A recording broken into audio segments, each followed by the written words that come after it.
All right. Ready to do this? Yeah, how close should this be? I forget. Kind of like that. All right. Feel good? Yeah. Yeah, sweet. Round 3 here, man. We're doing this again. It's been, like a year almost? 10 months, somewhere around there since we talked last? About that. Yeah, things been going good, looks like. We're in a new spot. Lots changed, absolutely. I think we were trying to lock down the deal to purchase this space around the last time that we did the podcast. So it's just been, nonstop work since then. Nice, man. It looks great in here. First time seeing it. I saw a couple pictures of it. I saw all your signs up and down the road about expanding, bigger space, come check it out. So I figured I'd reach out to you and hear about it firsthand. So walk me through what the changes are. Obviously a lot more square footage, but kind of walk me through what the thought process was here. Yeah, I mean, we've been kind of packed the old location for a couple of years. We'd known that we needed more space. And we actually wanted a bigger space than that when we were first moving in. We were just limited on our options. I've been eyeballing this specific location for several years because it used to be like a bar. It was kind of run down. I said, you know what, man, that would be a perfect spot for us. We wouldn't have to move far. And this is over double the space of where we were in before. Wow. So back in, it was December of 2020, I actually put the offer in to purchase the space. And after about 8 months of negotiating and jumping through hoops and like just crazy contract issues and negotiating and lawyer issues as far as just like all kinds of things to make the deal happen, we were finally able to close and lock it down. So it was my first commercial property ever purchasing. So nice. It's cool to kind of have, owner occupied situation where it's an investment, but we're also able to run our business here. Yeah. And from there, it was the build out, man. It was crazy. My dad and my brother and I did most of the build out. Really? Outside of like the specialty stuff where we had to have subcontractors come out and do, specialized work. But it was like 12 to 13 hour days for 6 weeks straight. I mean, all day, every day. And that's on top of still teaching and running, the school where it was before. Oh, man. So pretty much the hardest thing that I've ever done from like a manual labor standpoint. Like, I could do little things here and there, but never that hard, that consistent. And really just kind of opened my eyes to just how, legit how a building is made from scratch, because this was just a shell, so seeing from the plumbing, the electrical, the lighting, the flooring, just so many little things that went into making it happen, and from a vision that I had over 10 years ago, because we're right now, right around 10-year anniversary of when I separated and kind of had this business for my own, this academy. And so I went back to my old notes, man, and notes from 10 years ago where I kind of had my vision and, the action steps, obstacles, what's the next step. And I have it all written out of having this dream facility where, we can be proud of, our students coming here, not just having the good vibe and the high level techniques, but also a facility that matches that. So it's really just been a dream come true. Oh, man, great to hear. And you put the work in for years to get to this point, never gave up on it, man. That's awesome. And getting to do it with your dad and your brother, that sounds got to be pretty fun, too, from a family standpoint, putting in the work together here. It was cool, man, because, they live in South Florida. My brother bounces between actually Colombia and South America and South Florida. So for them to be up here, they basically live with me for those 6 weeks. Oh, nice. So it was cool. It was fun. At some points, it was hectic and tiring. We were exhausted, and kind of waking up in that morning just grinding. There was no days off, man. Saturday and Sunday, every single day, because we had to get it done in time to have everything ready for the timing for when we would transfer out of the old location to this one. So I kind of put those tight restraints, and it kind of reminds me of how like Elon Musk has this famous quote that he's saying, like, if you give yourself 3 weeks to clean your house, it'll take you 3 weeks. But if you give yourself 30 minutes or 3 hours, you'll do it in 3 hours or whatever. So, I kind of took that approach of like, we could have, gave ourselves an extra month or an extra however long. But I just wanted to get it done. I didn't want to pay double rent, essentially rent there and mortgage here. So we just kind of did what we had to do and suck it up. Yeah, and a really good time. I mean, Florida's real estate value is going up and up, so getting a piece in here that you actually own, I'm sure it was difficult, as you'd mentioned, from a negotiation standpoint, but now it's here, man. Now you got it. That's awesome. Yeah. And we've also just been so blessed to have, now this facility, people come in and they're seeing the technique. They've been seeing the technique and the vibe and the kind of atmosphere that we create as far as family friendly, people training with us at all ages, 4 years old. We have, 50-plus-year-olds training with us. So people always felt that, and they knew it was a special place when they came in. But now when they come in and they see this facility, they're kind of blown away. Yeah. And it just makes it that much easier for our, for us as my staff, my employees, to be able to talk about the benefits of training, but also, people come in and they're excited to come into a facility that looks like this, compared to the old space, which wasn't bad. It was just a lot smaller, just kind of small mat space. There wasn't too much to it compared to like the weight area now and just the more space you have to move around. Yeah, you got literally almost everything you need in here. We walked me through the weight room upstairs, and you got, what did you say? What's this company here? So Gorilla Grip Therapies. Freddie's up there doing, deep tissue type sports massages. Nice. So, it's perfect for, our students who are, might get a little bruised up, or you get a little sore and you just kind of want to get some work done, and boom, you can just schedule with him and get right upstairs. So right there. Great. The locker rooms now is also a big change. We used to just have your kind of 2 random small bathrooms. Now we have locker rooms with showers for men and women. Nice. Again, it's just kind of easier to come in and enjoy your full experience before and after training, and to be able to spread out more. We're not on top of each other now when we're training. Nice. Has it changed your course structure? I mean, have you been able to offer different things now with more space, or is it pretty much primarily the same, just probably more people, I would imagine? No, because we have more space, we've definitely been able to offer more things. Like, one thing we weren't able to do at the old location was run 2 classes at the same time. So now, for example, on Monday nights, we're able to offer a women's jiu-jitsu class, right? So just the women are over here training. We have plenty of space still for our intermediate advanced jiu-jitsu. We also have now MMA classes Monday through Friday, because those classes can happen in our back training room here at the same time as classes are going on out here, or even splitting the mat space for those as well.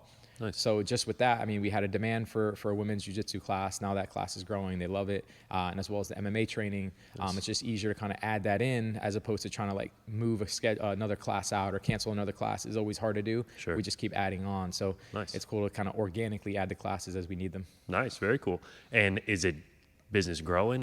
I saw a picture, one of your old pictures in the old place. You had everybody lined up there, and then I saw one. This looks like a lot more people, but I can imagine it's growing around here too. Absolutely. Yeah. At our jiu-jitsu promotions, I think, is a photo, because that's where we have all the kids, all the adults, all the people getting promoted here, family and friends, all kind of supporting. Nice. Our last promotion ceremony that we had here was the largest one that we've ever had. So more people getting promoted, more people just in the building, right? We can actually fit them now. Yeah.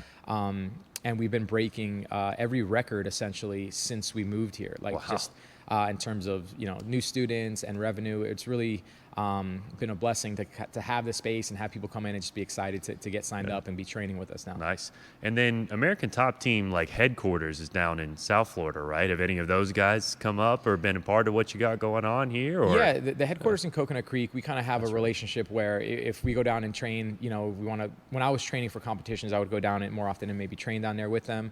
But man, the crazy thing is right now they're not open to the public anymore, so they're solely focused on professional fighters, which that's what they do best. Sure. So it was cool that since we've opened this space, I think it was in December that they announced that American Top Team won Gym of the Year for now the 5th consecutive year in a row. Oh, wow.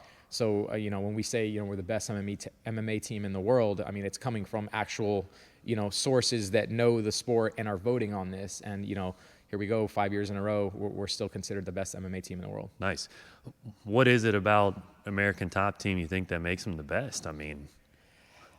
Definitely just the quality and the depth of the talent, right? So the level of coaching, just overall, right? So of course, if headquarters specifically is where all the main fighters are traveling from around the world to go train there. They want to learn from the best. They want to train with the best. So if you show up, you're going to get, training with the best of the best. And not just tough guys, people who are good, but people who are champions in, every organization. Because I think right now we have a belt in pretty much every single major MMA organization, be it Bellator, obviously UFC, Risen. There's, just so many different organizations that we hold belts in and just have a lot of fighters. So as a fighter, you're coming up, or even if you're established, if you want to train with the best, you know where to go. So it kind of just, one of these huge teams now where people just travel to want to go train with the best. And our kind of affiliate gyms like ours, who are, we're 3 hours north of there, but people still know the name. You know? So if you watch UFC, if you watch any type of MMA, you're going to hear that name, American Top Team. And when you look up jiu-jitsu classes near you, MMA or Muay Tai, you see American Top Team. It's a name brand. It's something you recognize. And sure enough, they come in and they're seeing the quality of what we're teaching. It's not some random guy that learned something on YouTube showing a technique. It's all proven techniques on our curriculum, world-class level training. And now with the facility to match, it really kind of puts it all together. Sure. Sure. Yeah. Awesome. What have the students been saying since this place opened? I mean, they gotta be giving you some feedback on it. Oh man, that part has been so cool for me because new students come in, they don't know any better. They come Right. in and they just see, whoa, this place is sweet, and they love it. Cool, it is, right? But what I love is the students that I've had with me for 8+ years, nine years. Students who are with me from when we first opened our original location here, the American Top Team East Orlando. We were in about 1,300 square feet, man. So that would have been, I mean, not even just this little piece of the mats was the entire academy. It was a tiny little rectangle.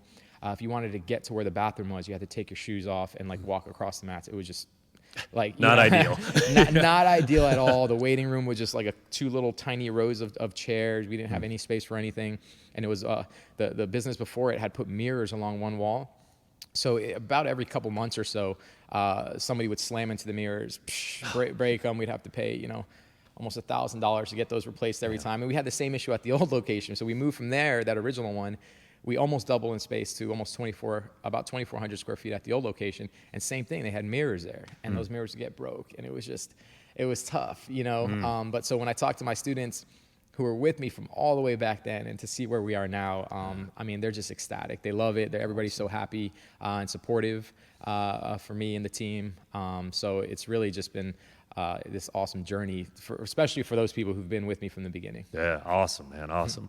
So you almost got me. I've told you this before, but telling you this every time I talk to you, jiu-jitsu was really where I thought I would want to start. That's why I wanted to have that first conversation with you initially, to hear from you and learn, but haven't been able to pull the trigger. I've been busy, the last year's been with the kids. My son started playing football, so he's been taking it's a 7-month football season, 6 days a week. So I'll give that as my excuse for why I haven't been by. But one of the reasons I wanted to come talk to you today is I can't commit to the jiu-jitsu piece, but I started thinking more about Muay Thai. And we've talked in the past, I think you'd called it the art of 8 limbs. I think you explained it to me once. I've been kind of hanging on to that. So I really wanted to get your opinion on starting Muay Thai versus starting in jiu-jitsu, because it would be my first, martial arts experience, other than maybe like one thing of karate when I was a kid, But kind of what does that look like? I mean, is that a avenue where you see people start first, or? Yeah, no, and I feel like,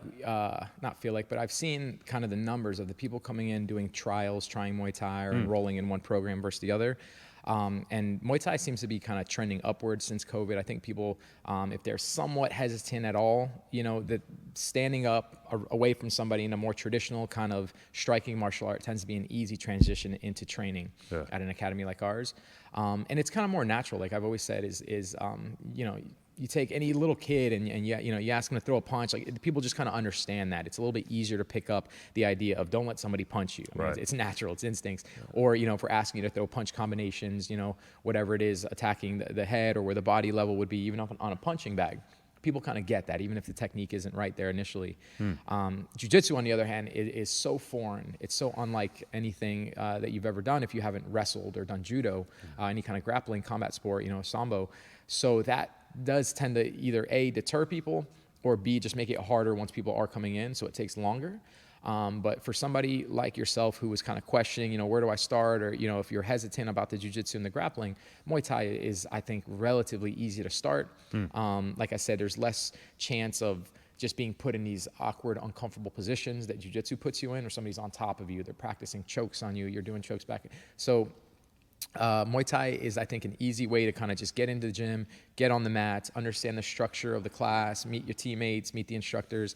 And then from there, it's pretty common for students eventually to kind of say, you know what, that does look fun. Because when you're waiting for your Muay Thai class to start, for example, there's a jiu-jitsu class going on, you're able to see the class. You're like, okay, that doesn't look too bad. Or you finish your Muay Thai class, and as you're, putting your shoes on or whatever, getting a drink and hanging out, you see the next class starting. You're like, oh, I could do that. You know what I mean? So then people tend to kind of maybe entertain the idea of trying jiu-jitsu after they've been doing Muay Thai. That makes sense. Get a little more comfort level by seeing it, by being around it, and not being, I know we talked in the past, not like you get thrown right into choking or getting choked from the beginning, there's a build up, but it's just, I'm 34 now. I've been thinking about this for like 6 years, trying to think of where to start, and just haven't quite committed to the time. You know, it really is the thing. You know, and I like some of your scheduling where it's early, it's midday, it's late. You know, you got a lot of options for people that have lives outside of here. You know, to be able to get in and figure it out. So. I'm committing this time on camera out there for everybody. I want to figure out how to get in and at least start, you know, whether it's a 4-week trial or something. You know, I saw a couple of those online, but I want to do it, man. Enough talking about it, enough thinking about it. This was me coming down here and committing to you that I'm starting this time. Cool. So all right. That's I'm excited for it, man. I'm excited for it. You know, we've been doing this now our third time, you know, and I've been dreaming about it and wanting to start. So I'm excited for it. What's for a beginner, you know, you have the fundamentals courses, and then you have actual Muay Thai sparring that you do here, right? I would imagine fundamentals is what, drilling, or it's kind of walk me through those two things. So fundamentals is what we consider just, you know, your beginner basic techniques to build that foundation of, you know, what are your objectives? What are you trying to do? What's proper technique, proper form for those basics, right? So fundamentals will just be, you know, the basis that we need to kind of grow off of to eventually learn then the intermediate and the advanced techniques. So for example, for Muay Thai, the first thing that we focus on is your stance. You know, how do you stand? People don't realize if you stand with your feet in line, it's almost like you're tightrope walking. It's harder to keep your balance, right? So we talk about, you know, the proper distance between your feet, right? Which leg's in front? What angle do we keep our toes pointing? And all those things, because it is different, not only for balance, but Muay Thai is going to be a different type of stance than for boxing, for example, where in boxing you can turn your lead leg inward, right? Same with like a karate style. You turn your lead leg inward for side kicks, or for boxing to get power for your hooks. Well, in Muay Thai, since we're throwing strikes to the legs, like leg kicks, you can't turn your toes inward. You kind of got to keep that leg straight. So these little differences, whether you have previous experience in another striking martial art, we usually have to adjust a little bit. Or if you have no experience, then we have to just teach you those proper habits, right? And then your hands, you know, where do your hands go? Out here, you know, old school kind of boxer style. No, we keep them in tight where your elbows can block your body. Your hands can protect your face, and as you throw those strikes, they come straight back. So it doesn't seem like much, but it's something that really just takes a lot of repetitions to develop that muscle memory. And so that's what we would consider fundamentals. Well, I guess that's the start, right? The stance, hand placement, legs, and then basic punch combinations, right? So what's your one punch, your two? How do the hooks work? You know, how do I generate power from my hips and not just an arm punch? And then basic kicking techniques. So instead of kicking with your foot, where you have, you know, a whole bunch of little bones, like in karate, taekwondo, very common to kick with your foot. Well, if somebody just kind of like, you know, just kind of goes back in fear, and you hit them in the forearm with your foot, you just broke a toe potentially. You broke a foot in your bone. Whereas in Muay Thai, we're teaching you how to kick with that lower part of your shin. So it's like a baseball bat swinging at your opponent, right? So less chance of injury for you, more damage for your opponent or whatever you're trying to hit. Right. So that's basically what the fundamentals would be, is just learning all those basics so that later when we get into more complex combinations or counterattacks or things like that, you have a better understanding of how to learn that. Nice. How long have you been doing Muay Thai? I haven't trained Muay Thai consistently in a little while, but I was training for like about 12 years consistently back when I was really training for MMA. So I put, you know, I logged my 12 years in of consistent training. And then since then, it's just kind of been more helping out, teaching here and there, covering for our Muay Thai instructor if he's out or whatever it is. And then when we have like promotion ceremonies, I'll jump in and spar with the students just for fun. Got it. From a longevity standpoint, because I kind of think about that these days if I'm going to get into something, is that it seems like have you been to Thailand? Have you ever been over there? No, not yet. It seems like over there, I haven't been either. I'd love to go. But it seems like they can do it for a long time, and lots of fights, lots of training, and maybe it's not as, you know, damaging to the head or whatever. However, I mean, it can be, I'm sure. But from a longevity standpoint, do you see Muay Thai something people stick to for like later in their life, or is jiu-jitsu maybe better for that? Oh man, you know what? That's a complex question to answer because it depends on the level of intensity that somebody's training. So in Thailand, they're known for, you know, they're vicious. I mean, when you watch somebody hitting pads, for example, or just kicking a kick shield, I mean, they're going all out. They can generate so much power with their body. So even just like simple drills, they're putting full power, they're going full speed, and the fights are even more intense, right? So the fights, even if when you win a fight, you get beat up, man. I mean, you're kicking with your shins, like I said, as hard as you can. So if you're blocking these kicks, you're taking them to the forearms, you're taking them to the legs, to the body, to the head. So I think that if you're on a competitive level for Muay Thai or MMA, you may be taking, well, Muay Thai specifically, right? Yeah. You could be taking more damage for sure to your head. The years of sparring, if you're in that, like if you're really training for fights, you have to spar hard, you have to spar fast, you have to spar and, kind of challenge yourself against high-level competitors that are going to push you.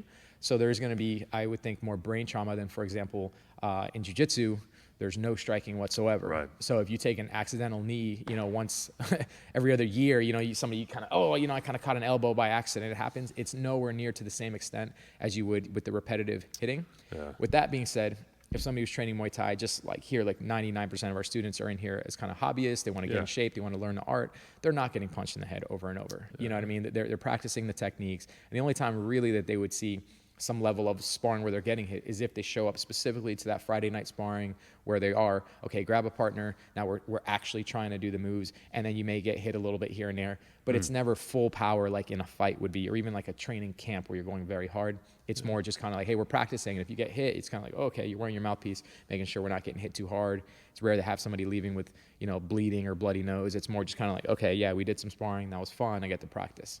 Makes sense. I mean, for me, it would not be any aspirations to fighting anybody. It would just be more of the skill and the knowledge and, the physical aspect of it, and just trying to find more ways to keep staying in shape, as I keep getting older. And keep bringing that up, But that's something I think about, and it's part of what brings me out talking to people is like, okay, over the next 10 years, 20 years, what should I be doing to make sure I can keep moving, and that I can stay healthy and stay ultimately happy, I guess, by finding things that challenge you. So exciting to think about, and I'm excited to get started, man, because like I said, I've been talking about this for forever now and thinking about it for way too long. So awesome. Very cool.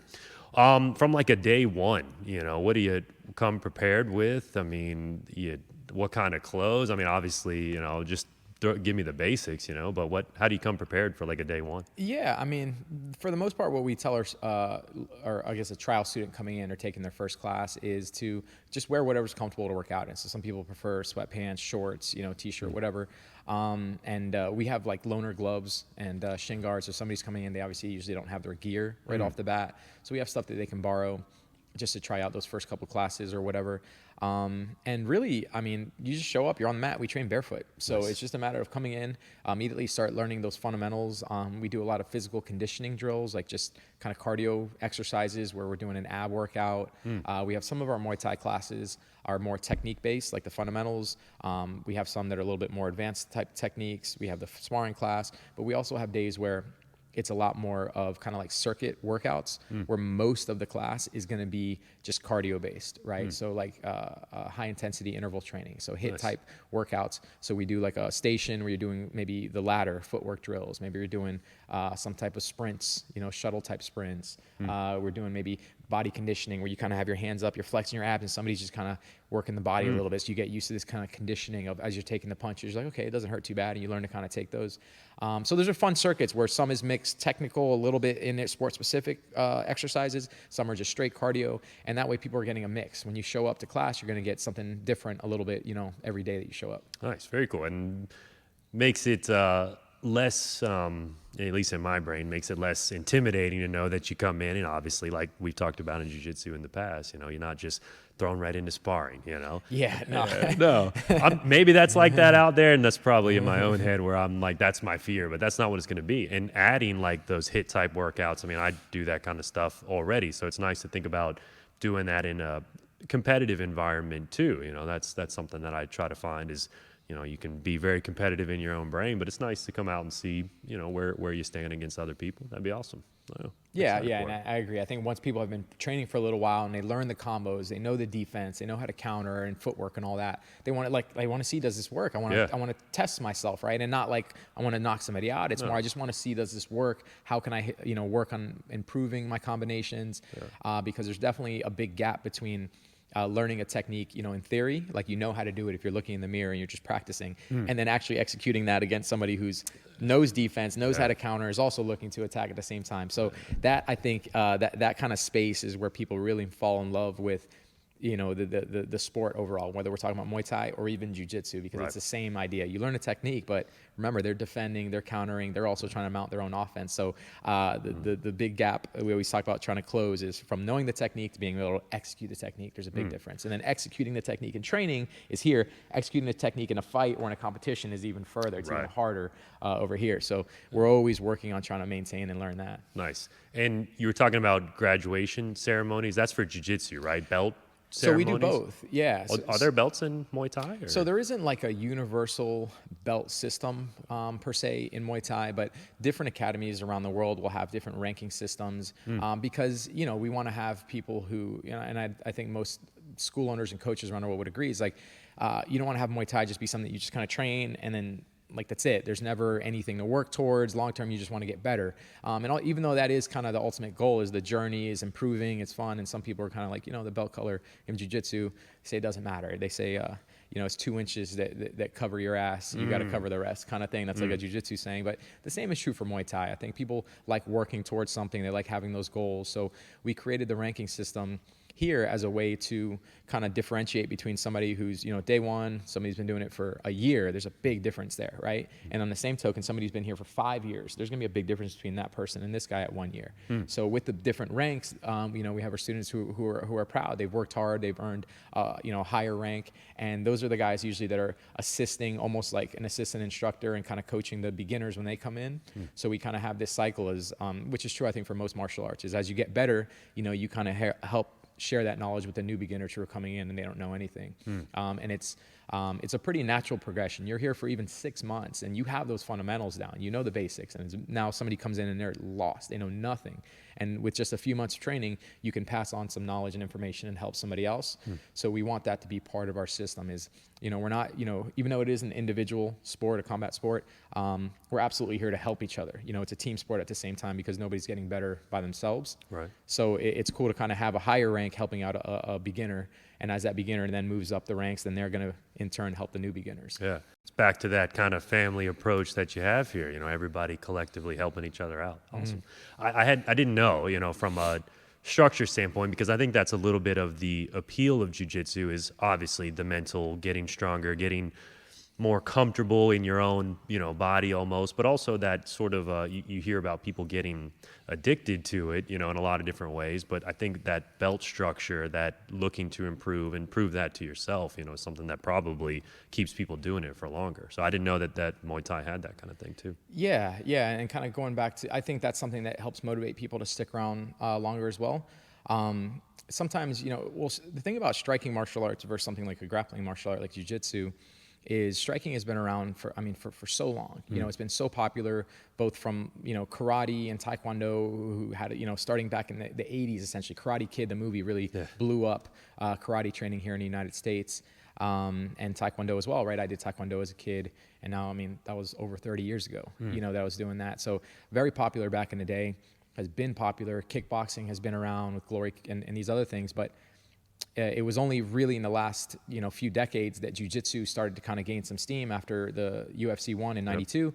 And now people see, whoa, this is completely different than anything that we've seen before. And I think that's part of the allure is right now, if you do Muay Thai, awesome. Like you're going to get better. You're going to get stronger mentally, physically.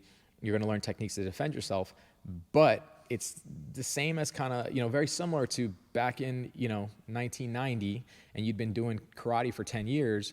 And here comes this dude who's been doing jiu-jitsu you know nothing about. They can take you down and you're a fish out of water. Right. You're lost. So in a real world fight situation, I think that learning how to fight on the ground, learning what to do on the ground is invaluable. Yeah. And that's where people are addicted to that idea of like, oh, this is like a real confidence I can gain to defend myself if I need to.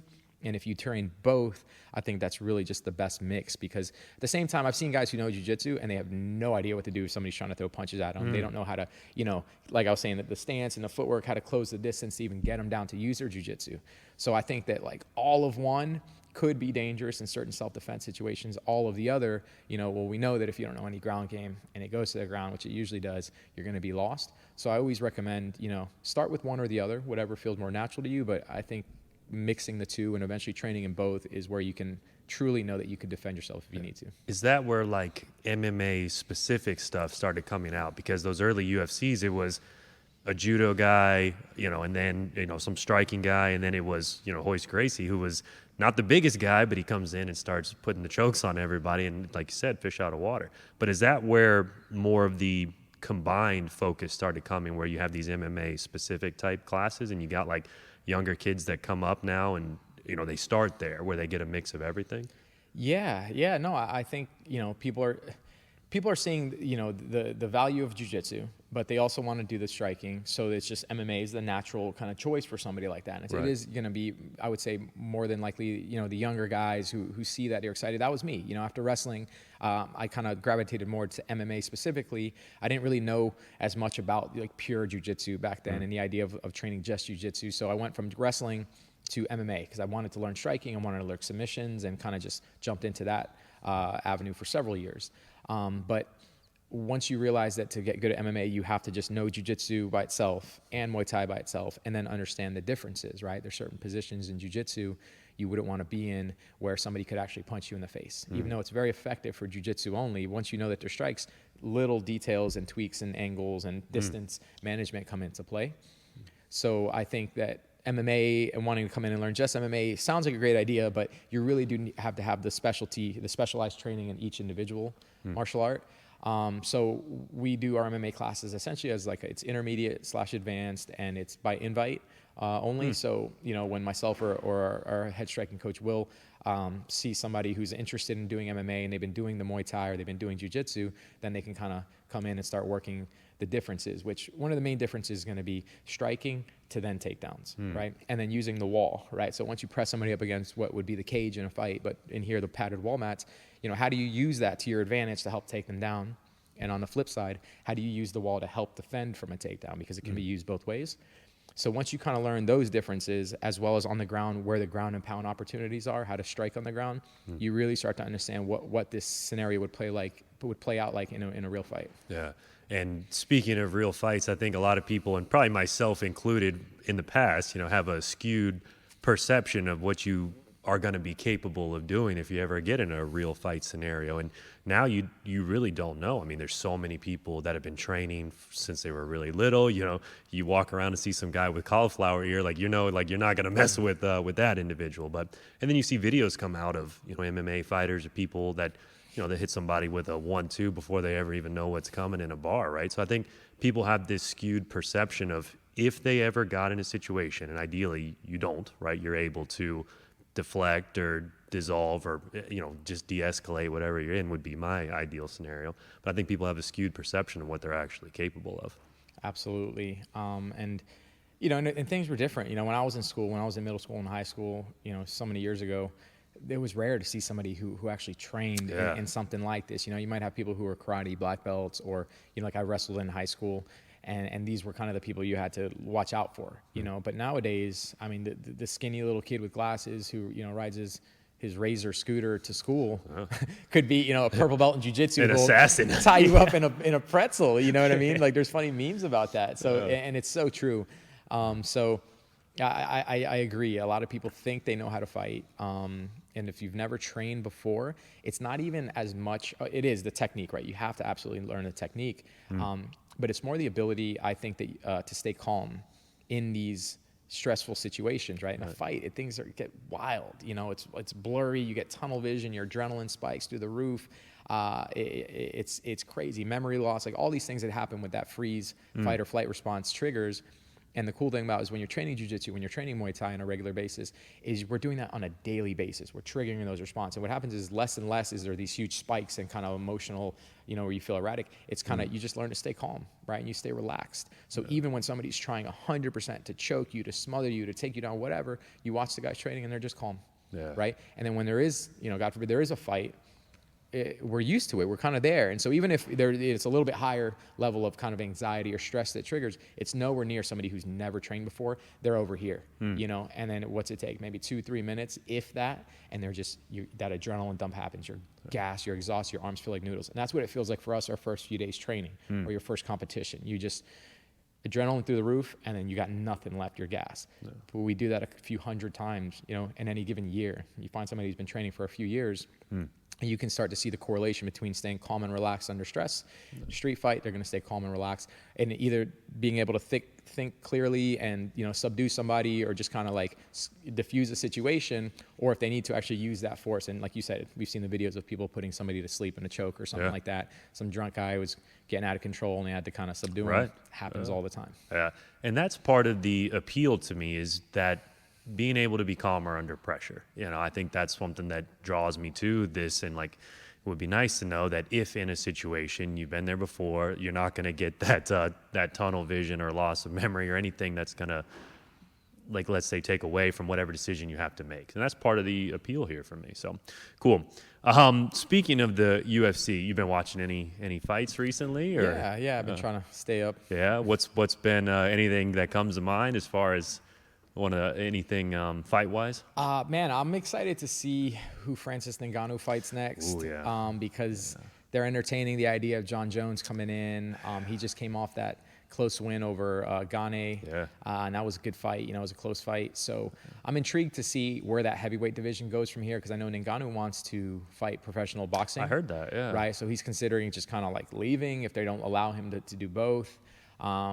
And I'm sure Dana White's not happy about, their heavyweight champ kind of saying that he doesn't care as much about defending if he can't also box. But also John Jones, I think some people are sleeping on John Jones because he's moving up to heavyweight from light heavyweight. They're kind of, some people have counted him out. I think unequivocally that he will destroy most of that heavyweight division. I think Francis Ngannou, as hard as he hits, John Jones can take him down, right? He's a wrestler. He can work his jiu-jitsu. He's more of a creative striker and kind of more of a just hard to hit type person. So seeing how well Gane was able to do against Ngannou, I see John Jones being able to take that home, and it'd be crazy to see him be the heavyweight champion if that happens. That would be an interesting one, and seeing pictures of him, he's getting pretty big. Looks like he's been lifting a lot, been eating a lot. Do you think that'll play a role in his cardio? I mean, we've never really seen it out of him, to carry around that much weight. Yeah, that's true. I mean, it's possible, for multiple reasons. Well, one, this would be his first fight, holding this much weight, right? Also, this was going to be his first fight, not with his same camp, right? So he's not with Jackson Winklejohn. Okay. So the fact that he's not with that training camp, who knows? And I'm sure he has all the money in the world to bring in the best trainers and whatever to be able to work with people cardio-wise. But, there are some question marks there as far as gas tank.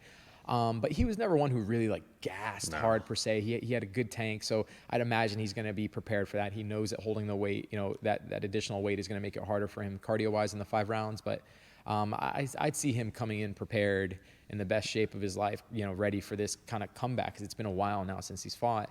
And I see him taking it serious and being able to bring it home if that happens. Yeah, and you saw Francis wrestle more and be on the ground more than I've ever seen him in that last fight. And he looked pretty good. So maybe he's preparing for that John Jones battle. And again, somebody that's got some money to be able to bring in the right people. Do you think the boxing play for him, and it seems like there's all this talk of UFC and fighters right now around pay, and when you actually see how much they get paid versus, a Jake Paul, I get it, who has a big following and can bring some more eyeballs, but what's your thoughts on, the fighter pay conversation that's going around with UFC right now? Man, I think there's definitely there's something to be said about, the fighters being underpaid in the UFC. Yeah. Especially when you just compare it towards the other major organizations out there. Like I know ONE FC is kind of known to pay their fighters a lot more than UFC fighters. And I know that there is a few, there's, a small percentage of the fighters in UFC who are getting paid well. The ones who are at the top, who are getting pay-per-view, percentage points or bonuses and things like that. But I believe the starting pay was something like, I think it was like $8,000 just to show up and fight, and another $8,000 if you win. And then with the Reebok deal, they were getting like $2,500 in addition to that, during their first few fights. And then after they re-sign a contract, they can move up to a higher pay scale and then a higher percentage or pay from Reebok. Now with the Venom, I'm not exactly sure. It's the new clothing sponsor that they have. I'm not sure. I'd imagine it's something similar. But when you compare that to what people are getting paid in other organizations, I mean, that's significantly less, right? And the people at the top, again, even like these major fighters who are, the main event, and they're getting, sometimes just like $200,000, $300,000. And you look at what the UFC is making, and it's such a small percentage of what the UFC is making. So they're making a killing, and the fighters who are literally killing themselves are getting such a small percentage of that pie. They also don't have like a complete like healthcare benefit type situation. So just in a few last few years, they created the UFC Performance Institute out in Vegas. So now that was kind of groundbreaking in that they were offering a place for the fighters to go if they wanted to see somebody, for rehab for injuries, to go in there and do strength and conditioning workouts, to train, to have access to kind of more resources that they didn't have otherwise unless they just found it themselves. But at the same time, it's like you got to live in Vegas or travel to Vegas. So, that can be difficult as well. But, I guess things are better now than they were 5 years ago or 10 years ago, but they're certainly not where they should be. And I think that's where now people like Logan Paul is calling him out, or Jake Paul, I forget, Dana White on the pay and the benefits and all these other things. It makes sense because the fighters don't want to speak out. They speak up against, their boss. It doesn't look good, man. It's easier for them to just cut you, and they can do it for any reason they want, and they don't want to lose their job. Right. And, UFC is still, and I think will always be, the cream of the top. It'll always be that. But you got like those other leagues, and then Khabib's got his own league now. Did you catch his first promotion? It was good. It was decent. I don't think the fight caliber was what you'd see in a UFC event, but even those guys I think are getting paid more than and it was their first main promotion in the US. So yeah, no, definitely. And the other thing is that the UFC is the biggest MMA organization here in the United States. So when you see the numbers as far as like fans base and interactions on social media, ONE FC, which is based, I believe out of Singapore in Asia, has a way bigger following. I want to say on the last like stats that they posted, ONE FC had, it was like 4 or 5 times more viewership and interactions on social media than the UFC did. Really? Yeah. So they're huge, but a lot of people don't know about them because it is in Asia, right? But I think that whole culture is very much into combat sports, into MMA, and both jiu-jitsu, Muay Thai fights. It's very big, very popular, and they forget how dense that population is. So there's just such a large number of people who are over there, and ONE FC just has a different kind of vibe, a different feel than the UFC does. They pay their fighters better, it seems, and they treat them better, from what I've heard. So I kind of feel like in time that as that organization continues to grow and have more pull over here and more, American viewers, that maybe that can potentially kind of trigger the UFC to start changing some things. We'll see. It would be nice because you start to see some of these guys that have been in it for a long time, and let's say they're some of their motor skills as they age is not because they've been taking those blows to the head before they knew what the potentials might be. That healthcare that you mentioned, I don't think maybe all of them are the smartest with the money they did make, so maybe there's some room to, I think the NFL is the same way. Like these guys get large sums of money and they blow it all, or they don't know how to manage it appropriately. But that long-term healthcare seems like in this sport, might be something that they should consider. Definitely. And at the end of the day, I think it just boils down to what the people in charge, do they care how they're viewed? Do they care how their employees look at them, right? The fighters. Right.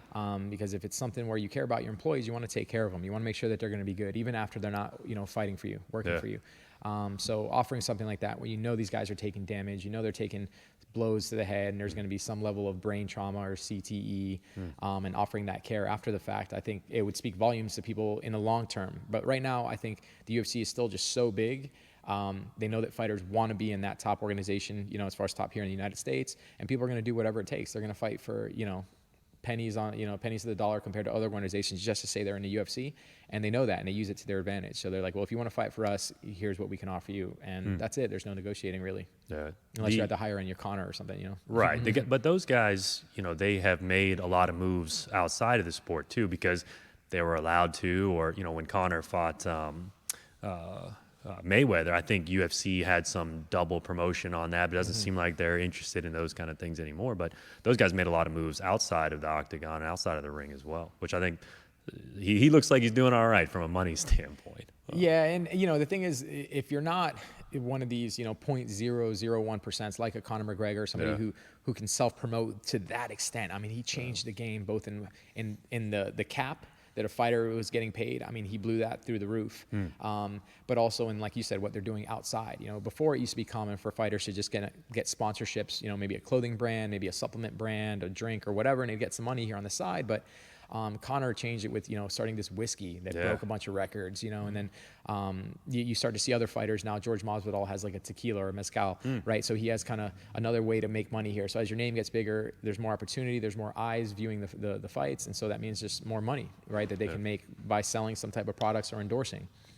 So if you don't have that hustle and that kind of drive to try to make more and be more and do more outside of fighting, which a lot of fighters don't, then you're kind of just left at the whim of what they're willing to pay you, And so I see that a lot. Fighters are really good at training and fighting, right? If you're in the UFC, but it's only a small percentage of those that are also good at that hustle. And it can be as simple as not simple, but it's running a business like a gym, right? Like a lot of fighters do have their own gym. A lot of fighters don't know how to run a business, so they just train and fight. And when their fighting career is over, they're kind of stuck like, I don't really know what to do now. And they've either spent a lot of their money, they're struggling and scraping by. They might be teaching somewhere, which is a kind of easy job for somebody who used to fight. But it's not as easy to run a business, much less to market yourself and try to go out there and get money like, doing these other, endorsement deals like these bigger guys are doing with the big names. Right. So speaking of money and the Paul brothers, I think Jake announced that he made like $100 million last year, right? So you started to hear some of those numbers, and obviously, but the last time we talked, I think he was getting ready to fight Askren. I don't think it happened yet. I think we texted maybe after, and that was a rough fight. I think we maybe knew that Askren wasn't known for striking, and obviously he couldn't wrestle him, so it was that one was rough. But if I would have told you then that Jake Paul's going to beat Tyron Woodley twice, would you have taken that bet at that moment, do you think? Oh, man, twice? I don't think so.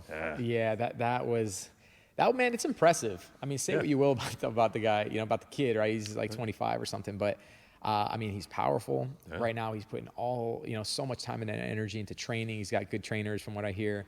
And I'm watching, clips that he's posting here and there. People share of his sparring sessions, and obviously you watch his fights. I mean, he's got a lot of power, and he is fighting people who are a little bit more washed up, people who aren't known for their striking, but he's still knocking them out. You know what I mean? With boxing gloves at that. So you got to hand it to the kid, man. I mean, he's doing his thing, and he's making a whole lot of money. And he's not even in his prime yet. And I think he's making noise in some of the right areas. It's not just a money grab, which clearly he is, but I like the noise he's making around fighter pay, about women fighters specifically. That's Juliana Pena and Amanda Nunes fight did you see that one? The Bantamweight championship, I think she was. That was like one of the best fights I've seen in a while, not just because of the upset, but I mean, to see that go down. So I think he's making noise in the right direction. And to your point, I mean, he's putting a lot of work in. He's dedicated a lot of time to it. Seems like he's fighting a little bit older guys, but I think he's calling out like Canelo and some people. Like, I don't think that's a smart decision. Maybe I'd watch it. I would totally buy the pay-per-view. Exactly. I'd totally buy it. I don't think watching a guy like Canelo, I don't see that happening. But he seems like he's bigger. Jake is bigger than most people he's fighting too, from a size standpoint. Yeah, and even if they're weighing in similar, I mean, he's just a naturally bigger person, and they might have. For example, Woodley and Askren fought at 170, and then they were moving, their normal natural walking around weight, or at least closer to it, of the 85, 190, or whatever their fight was at. So, I mean, it definitely makes a difference when you cut down, as opposed to if you're walking around at that weight like he is. He's a bigger guy. Sure, makes sense. And again, it's entertaining. Say what you want about it, but I find it entertaining. And I think that market is growing, and it seems like there's a lot of UFC fighters that would like to get a piece of them. And maybe it's because of who he is, but also the money that he brings, that he can bring. Yeah, and I see it ultimately as a good thing for if we're talking about fighter pay, right? Like the fact that a UFC fighter or an MMA fighter can go in and do a boxing fight and get paid millions of dollars, tens of millions of dollars. I mean, at a certain point, you're going to start to see that happening more and more often, and UFC fighter pay get higher and higher until eventually it's going to be closer to a level playing field, right? Because that was something that people have talked about for decades, is how in the boxing field you can get paid millions of dollars. In the UFC, you were lucky to get paid, hundreds of thousands of dollars. So it was just such a big disparity in pay that as you're seeing more and more of these guys, doing these cross promotions and doing these exhibition fights, it's going to make that availability more, just more opportunities to get paid those big numbers. Yeah, and if you see a guy like Francis make that move over too, I mean, it would only be more, to what you're saying. But where would he go? Would it be straight to like a Tyson Fury? I mean, or would he have to? You think he'd have to build his way up to that, or what would you put your money on that? I mean, I think it boils down to just the money. You know what I mean? So I don't think it would be smart for him to fight, one of the best heavyweight right now in boxing. But because at least even when Conor fought Mayweather was already kind of retired. He's over 40, so that one made more sense. And even though Tyson's older, it still would make more sense, I would think, for Ngannou to fight somebody maybe just kind of in the middle of the road, tough fighter, maybe somebody with a name, some type of name recognition, who's also a little bit older, maybe first couple fights like that, and then go into somebody, a big name fight where he can actually try to make even more money. But I think these guys are obviously, following the money sign. So wherever somebody's going to pay them that's why everybody wants to fight Conor. That's why Conor wanted to fight Mayweather. That's why everybody wants to fight that biggest name, because that's the paycheck. Yeah, and it seems, Conor's got that whiskey company, and I don't follow too much of what he's doing, but it seems like he's out doing other things. I'm sure he's training, but I mean, if he were to come back, would he be the same guy, you think? I mean, does money change those kind of individuals like that? I definitely think it does. And I think him coming off this nasty injury where he broke his tibia, and he might have broke his fibula as well, I don't know, but having broke that, man, I don't know how he's going to come back, but absolutely, man, when he was making that big money and was just in a way more comfortable lifestyle, it's a common thing you hear through the years of fighters when they're not as hungry, literally and figuratively. You tend to see that the fighting intensity, the training kind of starts to fall a little bit.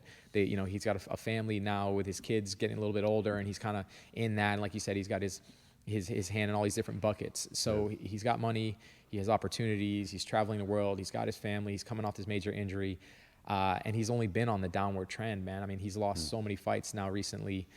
I don't see him coming in like beating anybody at high level, but absolutely his mouth will still get him fights, which will get him paid, 'Cause there's eyes on him. That mouth, I think a lot of people have picked up that blueprint as well, that the more you run that, the more eyes that get on you and the more money that you can bring. But sometimes, and I kind of liked Khabib's new promotion because they didn't do any of that. There wasn't this back and forth between the two fighters, and a lot of it, maybe there's some real beef between people, but a lot of it seems fake in my opinion. So kind of, I don't know if I like that side of the sport where it catches people's attention because they're talking so much shit about each other. Yeah, and that's one thing that ONE FC is known for, is being way more respectful. As far as the fighters they sign are going to be more of like the martial artist style, like people who are there to prove, what they can do inside the cage and not just run their mouth or be getting, all these crazy arrests like a John Jones, outside the cage. That they're known for that kind of more, which I guess would be, in line, which is the Asian culture in general. I think is just more respectable. They're just more kind of have more pride in like family values and overall ethics, morally. So I see that's also an allure to not only the Asian fans, but also just people in general who enjoy that. So that's something that I've heard and that I kind of respect a lot of the owner of ONE FC, is that's the type of fighter that they're looking for, not just somebody who's going to put, asses in the seats, but somebody who's going to be able to, lead by an example as well. Right. And you see that like meeting a guy like you and talking to you, very respectful guy, and obviously the family approach that you have to the gym and obviously your life as well. That's part of the draw for me, is this culture around respect. Yeah, if you look at it from the outside, you could argue that there's some barbaric stuff that goes on inside these places, but it's a mutual respect piece in most cases. I'm sure, tempers can flare in certain environments, but, just on the UFC, it kind of, I don't know. I liked watching the fights, but I can't watch any of the press conferences or any of the junk beforehand because of that reason. So it's good that other organizations are taking that different approach. Yeah, and the thing is, though, and I'm saying this, I'm just kind of playing devil's advocate, sure. but I understand. Like as we said, Conor running his mouth is what got him these huge fights and what got him these big paychecks more than anybody ever had. He changed the game. So at the same token, I understand it, and it boils down to like that emotion that they're drawing when that two people don't like each other legitimately outside of the fight, just leading up to it, and they have beef or whatever, they don't like each other. Even if I don't understand what's happening on a technical level, I'm going to understand that, and it's going to draw me in. I'm going to be, I want to see what happens here. I don't know these two guys, but I know they don't like each other. So I understand that when they show that pre-fight video where they're showing their training or they're showing their trash talking back and forth, or at a press conference where they're cursing and the guys had to get separated because they were about to fight at the press conference, you're kind of like, oh, okay, I get a little bit more invested in, like, I want to see what happens in this fight. Yeah. Even if I know nothing about them and I know nothing about jiu-jitsu or Muay Thai or MMA, this is interesting to me. So I understand, and you know, it does kind of make it more fun, you know, when you know that these guys really don't like it, or there's bad blood, or they're 1-1 and the fights were controversial or something crazy like that. He said this, he did that. So, you know, at a certain point, you kind of got to play the game. And as a fan, you know, I'm not in there. I don't have anything, you know, really invested. So, you know, it's fun. You go to the movie, you're going, you know, to watch the movies. You're looking at entertainment. So if they're entertaining, you know, at the end of the day, sure, I'm a fan. I'm going to watch, you know, because it's fun. Yeah, it seems like, though, some guys that maybe can't pull that same kind of draw or can't pull that out of them to be that entertaining, maybe they don't get the big fight. So it's almost like they have to do that to an extent, right? Nowadays, yeah, if you want to stand out, you know, if you can go out there and just quiet and kind of do your thing and win, and it's just not, you know, it's not as exciting if you're not running your mouth sometimes. So I think more and more people are following that blueprint, like you said. Yeah, I think we talked in the past about who your GOAT is. I don't know if I don't remember specifically, but if you had to throw a couple GOATs out there, you know, I think there could be more than one. But who do you got? My OG GOAT for sure is BJ Penn. Like, as far as like the originals or the, you know, pioneer, like earlier days, man, I something about how he was willing to fight at any weight class, willing to fight anyone. You just didn't see people doing that. He's also the only person who ever held the lightweight and the welterweight championship belt in UFC at the same time. So you didn't see anybody doing that back then. And he beat Matt Hughes, which at the time was like unbeatable. Right. And there's a really cool fight you can find online of him fighting Lyoto Machida at 205. I was going to say, he's quite a bit bigger, yeah, right? and you know, BJ's fought at 145, so it's crazy. My gosh. You know, reading his book, he just really talks about his upbringing in Hawaii and just like that fighter spirit, man. And he just always wanted to scrap. He always wanted to fight. He was also one of the, I think, the first American to win the IBJJF World Championships in Jiu-Jitsu as a black belt. And the cool thing was that he was promoted to black belt the week of the World Championships. So he was a brown belt, expecting to go compete as a brown belt. They were like, nope, you got promoted. Here's your black belt. And that next week he went and competed against the black belts, and he won the World Championships, beating the returning champ in the finals. So just, man, something about that fighting spirit that for me, he would be like the old school GOAT. Nowadays, man, as far as like who I would really consider the GOAT, unfortunately, man, I think John Jones is just, I mean, he's the best. And Khabib, you know, retiring undefeated and all that, but I don't think he fought the caliber that John Jones did. John Jones has a loss on his record, which is really a DQ versus Mark Hamill, so that everybody knows that that's not a legal elbow or something. Yeah, that wasn't like a real loss. Yeah. Unfortunately, man, somebody with that kind of disturbed personal life, you know. But in the cage, dude, I think he's the greatest. I don't know. And a lot of those, he openly talks about not training, you know, not really preparing, partying hard, man.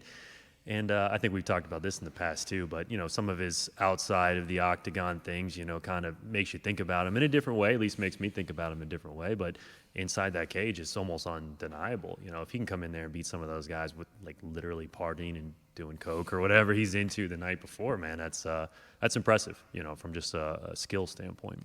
Yeah. And, you know, and it's crazy because I've read I've seen these interviews where he talks about that he used to party on purpose, like the week of the fight, to give himself an excuse if he lost.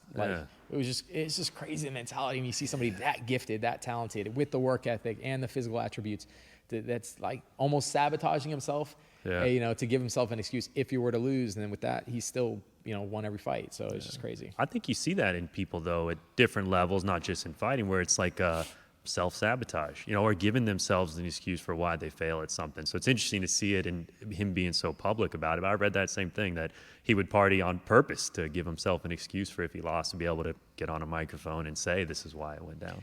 And I've seen that in person through the years with students who are competing. There'd be people who would like move up a weight class for no reason. They just say, I want to go up. I want to test myself. I want to see these big guys. Or I had an old student who moved up a belt rank. He was a blue belt. We went to the World Championships, and he insisted that he wanted to compete at the purple belt division. I was like, dude, these are the best in the world at that rank. Go and compete at your belt rank. And he insisted. And, you know, in their head, the way they justify it and the way they explain it to other people like myself, they're saying, well, no, I want to see how I do against these guys. I can beat these guys. But at the end of the day, it's an excuse. So when they lose, they say, well, I was up a weight class, or, those guys were purple belts and I'm still a blue belt. Right. And so I was always kind of like, no, give yourself excuses to win. Yeah. Like, go train extra, go do other things that other people aren't doing, work harder than everybody else might be working, so that you have an excuse of why you won. Don't give yourselves these crutches to fall back on of why you lost. Yeah.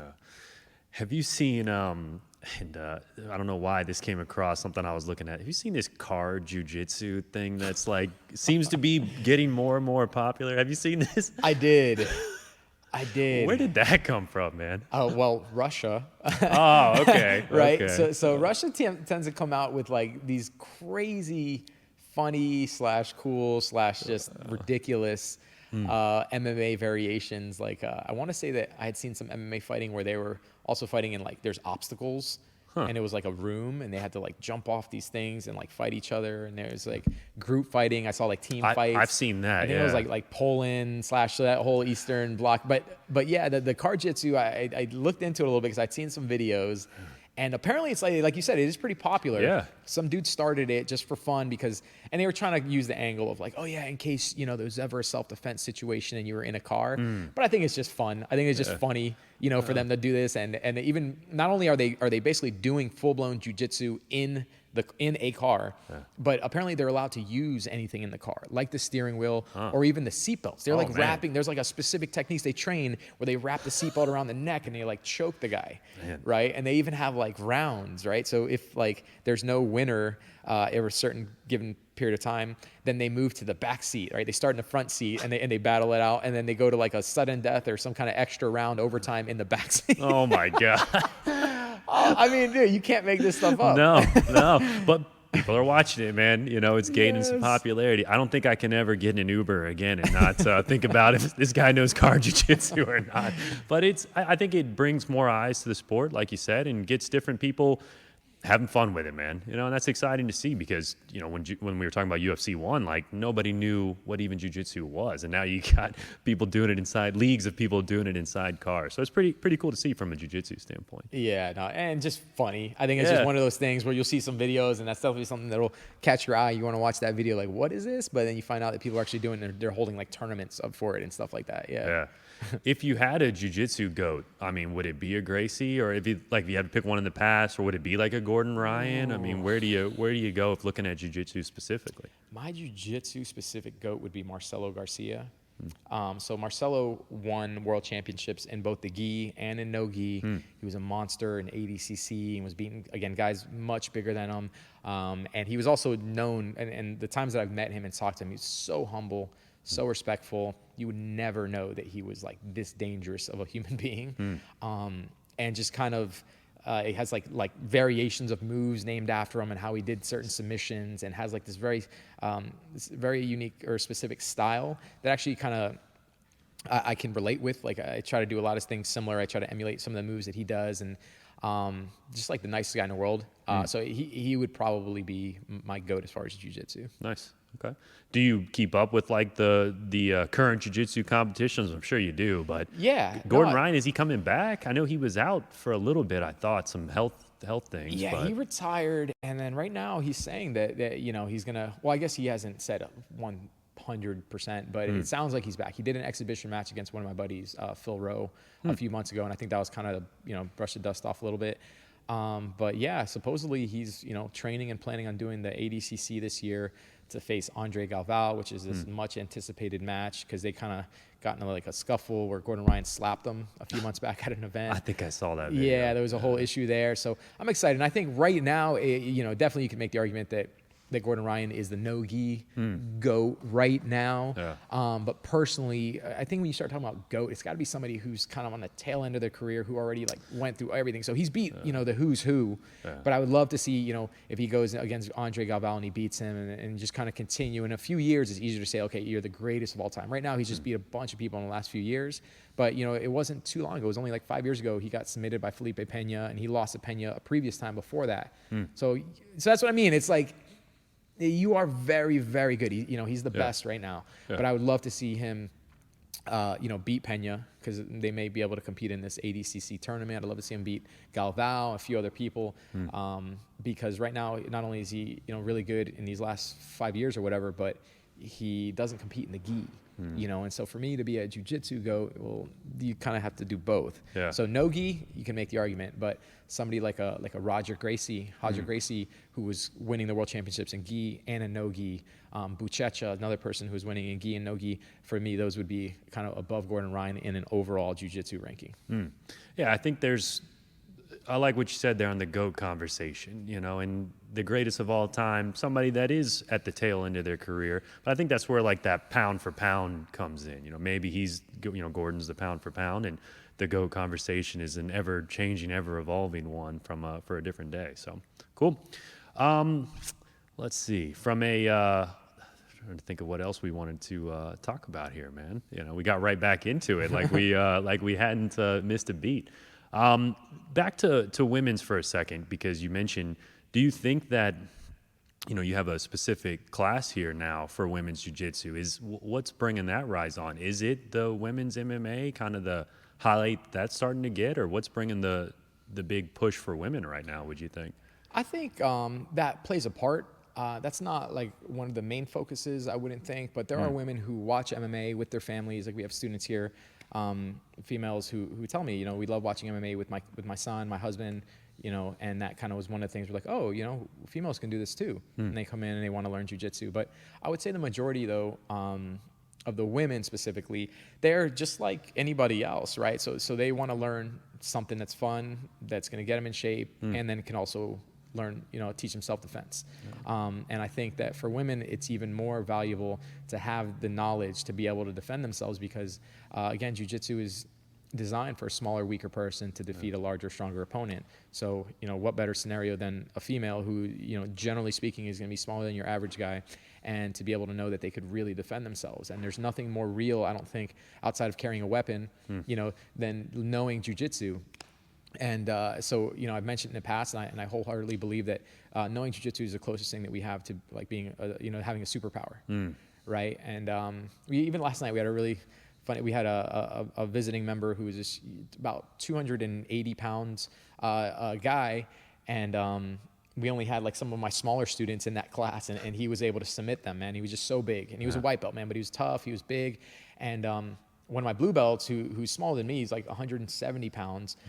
Jamie came in and he was able to submit the guy 2 times. You know what I mean? And it was just crazy to see that the size was difficult to deal with. You know, you had to, you know, maybe play it a little bit safer, a little bit different. But if you don't know jiu-jitsu, what chance do you have? Right. I mean, you don't. It's a weapon or nothing. You know what I mean? Run. And where you should try to run is stay and avoid these situations. Sometimes you can't. Right. So for a female coming in, I get excited. I get excited for them because not only is it fun, I'm excited for all my students when they start training, but for a female to really know this and stick with it and have an understanding of how to use jiu-jitsu, it's invaluable, and there's nothing that could replace that true confidence that you actually could use it if you ever needed to. So I think there's kind of the desire to learn and to get better and to, you know, improve yourself like everybody else, but also women deal with things that men don't have to, as far as like being nervous or scared walking to their car at night, you know, in a dark parking lot, you know, leaving a restaurant, and you know, it's just different fears that women rightfully so have, that jiu-jitsu can help kind of calm them down a little bit. Again, I still think that, you know, awareness of your surroundings is so important. You know, if you can carry a weapon, awesome, then you feel more confident in that sense. But, you know, sometimes you can't get to that. Sometimes you're surprised. Sometimes somebody, before you know it, they're on top of you and they're trying to, you know, hold you down, take you somewhere, throw you in a car, whatever, and jiu-jitsu can't help. Yeah, that's Car-jitsu. Car-jitsu. when you get that class going here, you know, that'll be something. I think that on the weapons piece, you know, that's something, being in Florida, you know, it's one of those states where it's pretty easily to access firearms versus others. But it's something I think about a lot, is I think that people have this false sense of safety if they have, especially if they don't train with it very often, or, you know the steps that it takes. But to your point of even being comfortable in a close situation, if there were a weapon involved, jiu-jitsu would help you with that. You know, that's true. Maybe. No, absolutely. Maybe. No, I mean, if push comes to shove and somebody's holding a weapon, even with the weapon, when you know jiu-jitsu, you can at least somewhat defend yourself, as opposed to just being lost. And again, going back to that fish out of water, you know, and even training Muay Tai, you know, if you're in a striking range and, you know, the surroundings, you know, are ideal, but, you know, you're in between cars, you're pushed up against a bar, you know, countertop, there's a table, there's couches, and you end up on the ground. Like, you know, so that jiu-jitsu, I think, is invaluable for anybody. Yeah. You mess around with guns at all? Yeah, a little bit. Yeah. Get out to the range a little bit. I know you're not supposed to say how many guns you have, so I won't ask you that. Oh, but, is that a thing? I didn't know you weren't supposed supposedly in the gun community, you're not supposed to say all of the guns that you have. I'm Okay. learning, but I've been diving into that community a little bit. But I like love to get it, out man. there. Yeah, no, it's fun. And oddly enough, so my younger brother loves guns, and so when he was up here and we were doing a build out, I made it a point to contact one of my good friends, Christian Ars, who runs like a he teaches basically gun safety classes to get your concealed permit and other things like that. And this guy is the biggest gun enthusiast I've ever met. So when I first was buying my first gun, we took him to the gun show with us, my wife and I, and he was able to tell us every single little thing about every spec and every name brand and everything, and walk through and the pricing, and he's on another level as far as like suppressors and the magazines and everything's custom, and he's getting his stamps that take years, and his collection is got to be like crazy, over $100,000 plus, right? Like just crazy, to the point where when we go to the range with him, never fails. The people who work at the range always come over and are like, "What is that?" And like, I remember like the last time they were like, "Can I hold it? Do you mind if I dry fire it?" And they're just like because they've never seen like this type of gun, and it's just crazy how much he knows. Yeah. Anyway, the point was, my younger brother likes guns, so we take him. I invite my friend Christian to bring all his cool guns, and we like to go shoot. So I've been more in the last year than I had been in like the previous few years. And it's fun, man. I just make it. I'm not like crazy hardcore like guns, but I have my guns, mainly to protect at home. Sure. If something ever to happen, whatever. I got an AR that an old student years ago built custom for me, so that thing's fun to shoot. And then Smith & Wesson 9mm M&P, that's kind of my favorite, just kind of handgun to fire as well. Yeah, same. Like I've been getting into it more over the last year. It's another one of those things I think is sort of growing in popularity, but there's some people that that's their whole life, and more power to whatever people want to get into. But yeah, some of those lists for suppressors and, filing for the government for all these things, I don't know if that appeals to me, but the idea of, if something were to go down, and I'm not one of those doomsday preppers where you're burying a school bus in your backyard or whatever, but, you would like to have something like an AR. I got an AR too, because the first time I ever shot one of those was probably 4 or 5 years ago. And I'm like, man, how many people keep these in their truck or in their house? Like people got truck AR-15s. I'm learning right now. So yeah, it's one of those hobbies, but it's expensive. It's an expensive hobby. If you really get into it, I'm sure your buddy could tell you all about it. But and then just finding ammo and stuff like that is a little bit of a challenge. So I shoot a lot of smaller caliber stuff because I like the accuracy approach. Not necessarily 50 cal that you're going to go shoot and it costs you $10 a round or whatever, where you could shoot a 22 all day for 5 cents a round. And I have an AR that's set up with 22, and you're training like with your regular one. So something else I've been spending my time on. Why I haven't been getting in here, I've been spending too much time shooting guns, I think, recently. But yeah, it's fun, and I think you got to stay up on it too. Like just going to the range, making sure that everything's firing properly, making sure that you have enough ammo if something were to happen. I know when the lockdown was first happening, it was a bit scary, and there was a lot of unknown, a lot of question marks of how people were going to react, and I think then a lot of people just rushed in to start buying up guns, and it became really hard to find guns early in 2020.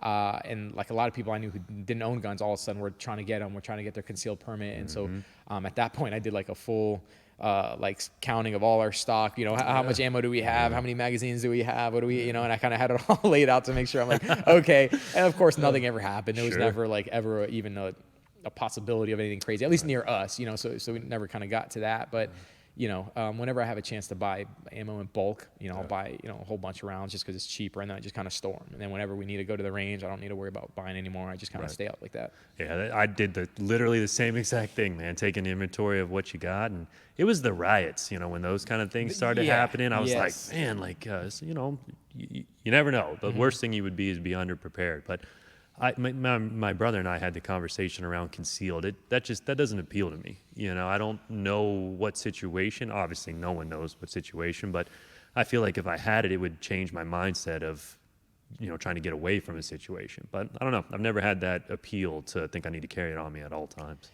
Yeah, no, and there's two sides to that. But I agree. I have friends who always carrying, always have it on them. And I think there's some stat, right? Like where if you have a gun, you're more likely to end up in a firefight, obviously. Sure. Obviously, right? If you have it, as opposed to somebody just shooting at you if you didn't have a gun. Yeah. For me, with my son, it's just logistically would kind of be more of a hassle. Dude, I throw my shorts on, usually my flip-flops a little bit cold. I'm wearing sneakers today, right? But like, it's just a little bit, and as an extra thing that I have to worry about, not only making sure somebody else doesn't get access to it, my son doesn't, that I got to watch, take care of. So for me personally, I don't carry, on a regular basis, but I know a lot of people that never leave their house without it. And cool, more power to you. Exactly. I want to be around those people if the bad guys come. Yeah.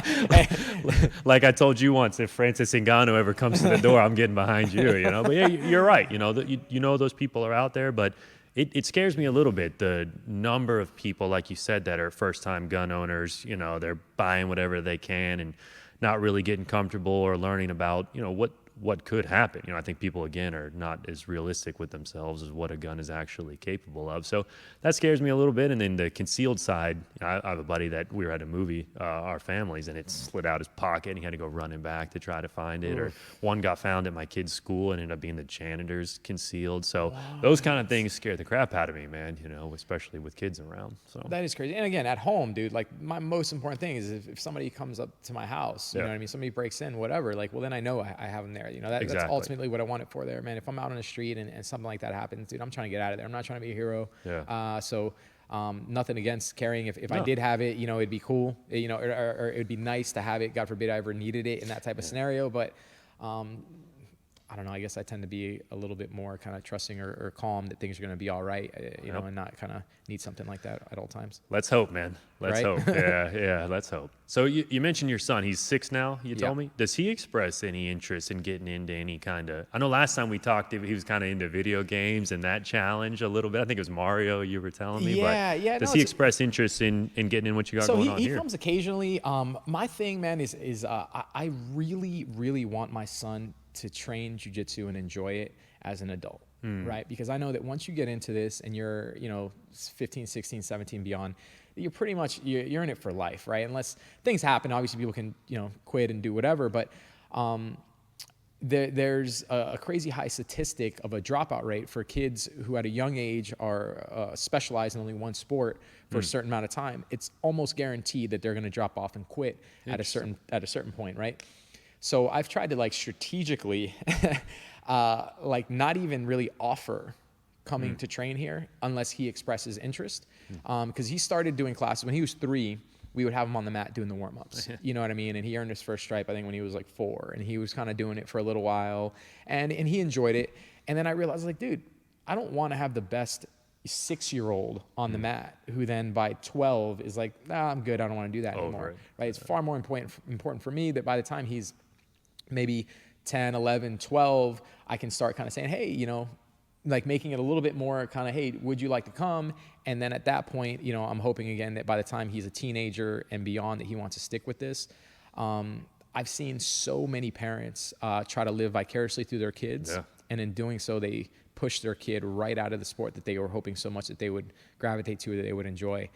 So, I mean, dude, I've seen that more times than I can count, more times than I would like to even talk about, because we don't mean to. As parents, we want what's best for our kids. Right. And, what ends up happening is you bring your kid to class, or if it was my son, for example, you can't help but want them to do the move right, or to get better, or to improve, or to, get the move that they were working on. And so you coach, no, step over, get your arm out of there, move his arm, grab his head, post. Why'd you let him roll you over? And it turns into all of a sudden, instead of just hey, great job, we kind of naturally tend to go to that kind of coaching, I want to help you mode. And that can deter kids. It can turn them off. Sure. You know what I mean? So what I tell my parents here, the people who bring their kids in to take my class, is it's got to be all positive reinforcement. Even if they did the move 90% wrong, give them a high five and say, great job, because they did something right. You know what I mean? And when they associate the building with hugs and kisses and making their parents proud and smiles and high fives, they're going to want to keep showing up. Yeah. And the more they show up, the technique will eventually get better. The lessons will start to sink in. They're going to get mentally stronger, physically stronger. They're going to be able to defend themselves. They're going to have that confidence. They're going to learn respect and self-control and all the things that we talk about. But if you want them to do the move right so much that they kind of have a distaste around training, whether it's jiu-jitsu or kickboxing, they're more likely to quit after year 1 or year 2, and then they're not going to fully allow those lessons to sink in or through adulthood, like what I'm saying. Right.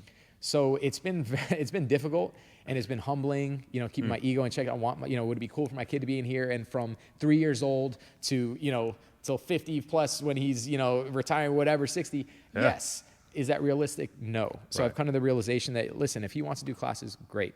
Yeah. But later on, and we'll see how that plays out, right? When he is 12, 13. And then I'm like, okay, like, are you ready yet? So at that point, I guess I'll cross that bridge. But I'm hoping that as he gets older, he'll see kind of the coolness, not only in that, his dad does this and his dad owns a gym, but I see now in a lot of the kids that once they know what UFC is, what MMA is, that they want to do it because they see that this is real. It's not the same as right now. The little kids like karate and taekwondo. It's flashy. They see the instructor doing backflips and they have weapons and all that.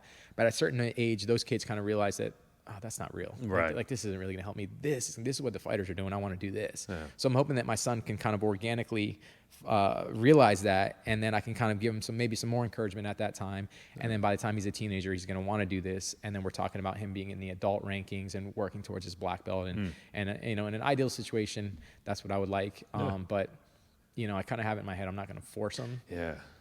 And it's tough. Yeah. I could see the battle there, but you're right. Kids, and I got two, and now, obviously I got two, and them seeing things for themselves seems to be what sticks, anything. And I think it's like that for adults. If you try to force things onto adults, typically doesn't work out in the way that you would anticipate. And you can also see where, trying to coach them or trying to correct them to do the right move or get out of that specific situation, how that would feel negative. Like, oh man, like I'm in here and dad's just yelling at me every time, So I get the battle, but I wanted to ask you, because my son is 9 now, and I told you football, just I tried to talk him out of it, I didn't play, I'm like, man, I didn't play. But if you look at, I've had some guys on that are in the NFL and stuff, and like they don't, their bodies aren't the best as they get older in life, in the head stuff, trying to explain that to, he was 8 when he started.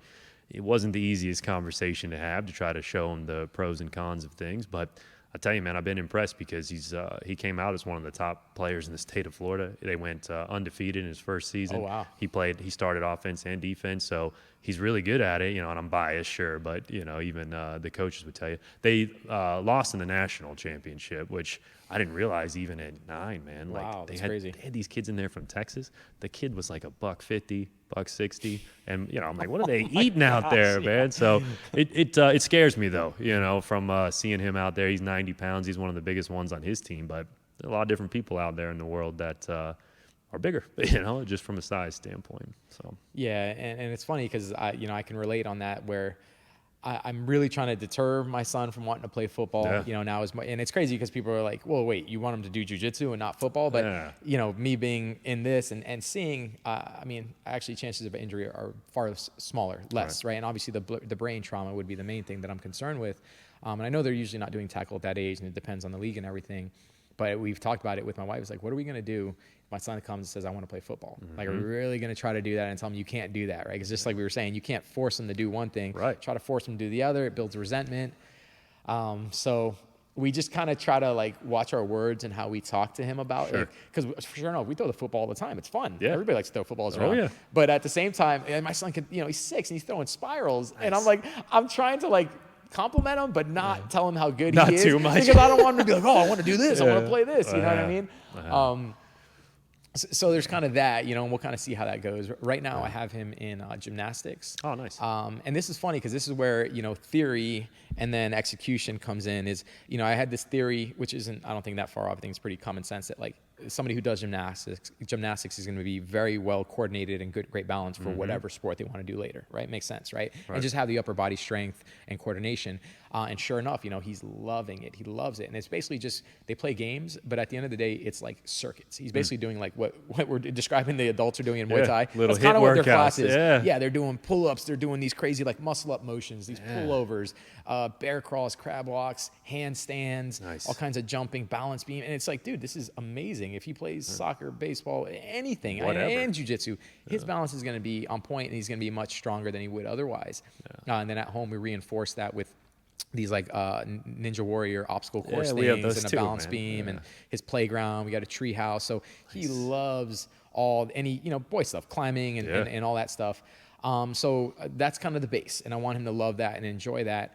And then when we're at home, he loves to wrestle, right? So and this is where I make it a point. Like I do wrestle with him on a regular basis. And in my head, we're having fun. It's, father, son, quality time.